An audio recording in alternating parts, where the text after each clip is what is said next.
Have you ever wondered how many people live in São Paulo nowadays, or how the city is growing so fast they are losing the quality of the life of our citizens?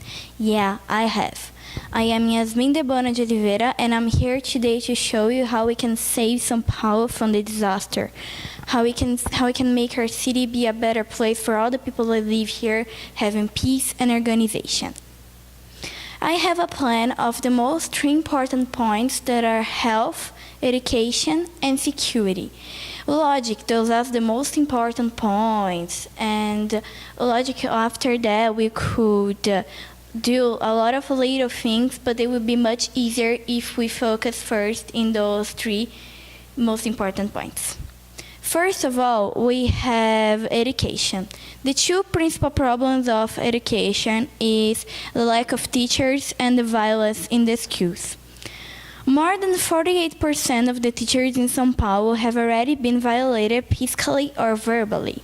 Yeah, can you imagine going to school or working, being afraid of someone laughing about your skin, or being afraid of someone calling you idiot just to get a bad mark to someone? It's horrible, isn't it? How we can have a decent education in a place we cannot even convive with each other.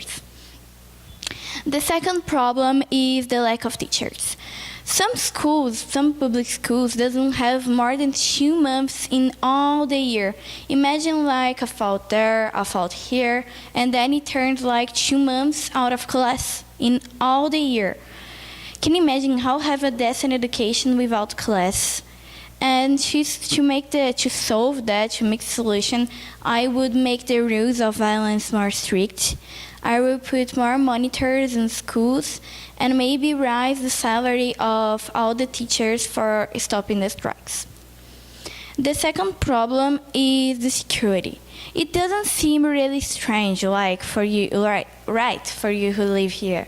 The security in São Paulo was never perfect, and I expect that after that it's gonna be perfect. Other people here are afraid of going out of home at night, or afraid of going to parks or public spaces because of the dangers.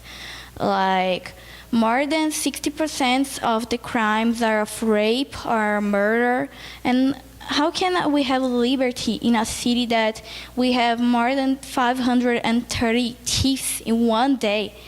How can we have a peace in a city with all that? And to solve that, I would give more decent equipment for all the police. I would raise the salaries and better prepare the police for all the problems our city have. The third problem is the health. That you probably know they have a lot of problems in our city, just as not having hospitals in poor areas, or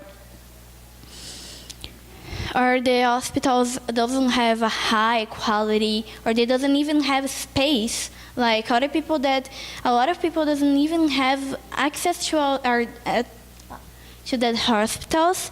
And imagine going to the hospitals, having access, and they doesn't have space, they doesn't have things to attend to. It's so irresponsible, isn't it? Just you go there and have no one to attend you, no doctor, no anyone prepared. To solve that, I would get more hospitals in poor areas. I would get more professional doctors, or raise the salaries, give more space, and do larger hospitals.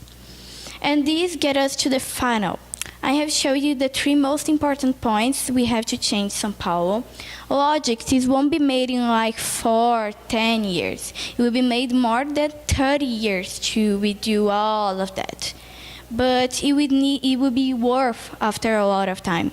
And I would love to make São Paulo thrive if all of you will us make São Paulo thrive. And more than love the city, I have grown here, and I would love to see the city thrive. I am Yasmin Oliveira, and I expect you to vote to me.